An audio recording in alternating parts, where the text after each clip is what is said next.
আপনি পেনিওর অ্যাকাউন্ট খুলেছেন কিন্তু আসলে এর ব্যবহার সম্পর্কে এখনো জানেন না ভালো মতো। তো চলুন আজকে আমরা পেনিওর অ্যাকাউন্ট সম্পর্কে কিছুটা পরিচিত হয়ে নিই। এর কোথায় কোন সেকশনটি আছে বা কোথায় কোন সেটিংসটি কিভাবে কাজ করে, তো আজকের এই ভিডিওটির মাধ্যমে আমরা দেখি। তো প্রথমে আছে এখান থেকে হোমে আসলে এখান থেকে আপনার ব্যালেন্স দেখতে পারবেন এবং নিচে কিন্তু ট্রানজাকশন দেখতে পাবেন। তারপরে আছে গেট পেইড। এই গেট পেইড এর কাজটা আসলে কি? গেট পেইড এর মাধ্যমে আপনি বিভিন্ন যে আপনার লোকাল মার্কেটে যদি আপনি কখনো কাজ করে থাকেন বা সাপোজ আপনি কোনো আহ, দেশ থেকে আপনি টাকা নিয়ে আসবেন, সেক্ষেত্রে কিন্তু আপনি এখান থেকে পেমেন্ট রিকোয়েস্ট তাদেরকে সেন্ড করতে পারেন। সেন্ড করে কিন্তু সেখান থেকে আপনি টাকাটা নিতে পারেন। মেইন কথা, এখান থেকে আপনি পেমেন্ট রিকোয়েস্ট সেন্ড করে কিন্তু টাকা আনতে পারেন বাইরে কোনো দেশ থেকে বা বাইরে ক্লায়েন্ট থেকে। নিচে পে অপশনটি আছে, পে অর্থাৎ এখান থেকে আপনি যদি কাউকে পেমেন্ট করেন তো এই অপশনে যেয়ে কিন্তু আপনাকে পেমেন্ট করতে হবে। ওকে, তো এখান থেকে আপনি যদি আপনার কখনো কোনো কাজের প্রয়োজনে কাউকে পেমেন্ট করার প্রয়োজন হয়, সেক্ষেত্রে এখান থেকে আপনি এই অপশনটা যে কিন্তু আপনি এই যে প্রথমে pay to রিসিপিয়েন্টস, pay in your account, এই অপশনটায় যে কিন্তু পেমেন্ট করতে পারেন। তারপর যেটা আছে পেন ইওর কার্ড।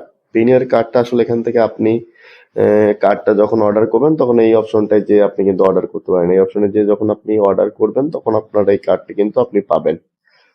তো তারপরে আপনাকে যেটা দেখাবো, উইথড্র অ্যান্ড ট্রান্সফার। এটা আসলে আপনি যদি আপনার ব্যালেন্স উইথড্র করতে চান, সেক্ষেত্রে আপনি কোন অ্যাকাউন্টে উইথড্র করবেন।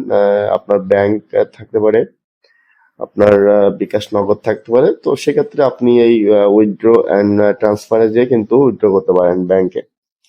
নেক্সট যেটা আছে অ্যাকাউন্ট অ্যাক্টিভিটি, অর্থাৎ এখানে আপনার অ্যাকাউন্টে আপনি কি করেছেন, কাকে টাকা পাঠিয়েছেন বা কোথা থেকে আপনি টাকা এনেছেন, সবকিছু কিন্তু এখান থেকে ট্রানজাকশনে দেখা যাবে।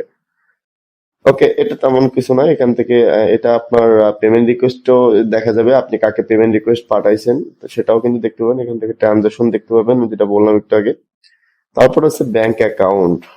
এখানে আপনার কোন কোন ব্যাংক গুলো অ্যাড করা আছে, যদি আপনার একের অধিক কোনো ব্যাংক এখানে অ্যাড করা থাকে তো সেগুলো এখান থেকে দেখাবে। তো এখানে দেখতে গেলে আপনাকে ব্যাংক অ্যাকাউন্ট ফর উইথড্রলে ক্লিক করলে কিন্তু আপনি আপনার যে কয়টা ব্যাংক এখান থেকে আপনার অ্যাড করা আছে সেই ব্যাংকগুলো কিন্তু আপনাকে দেখাবে। তো এই ছিল আজকের পেনিওর অ্যাকাউন্টের ছোটখাটো একটা পরিচিতি পর্ব। তো ধন্যবাদ। যদি ভিডিওটি আপনাদের কাছে ভালো লাগে থাকে তাহলে অবশ্যই লাইক কমেন্ট শেয়ার করবেন এবং আমার এই ছোট্ট চ্যানেলটিকে সাবস্ক্রাইব করে আমার পাশে থাকবেন। তো দেখা হবে পরবর্তী নতুন কোনো ভিডিওর মাধ্যমে। সে পর্যন্ত অবশ্যই সবাই ভালো থাকবেন, সুস্থ থাকবেন।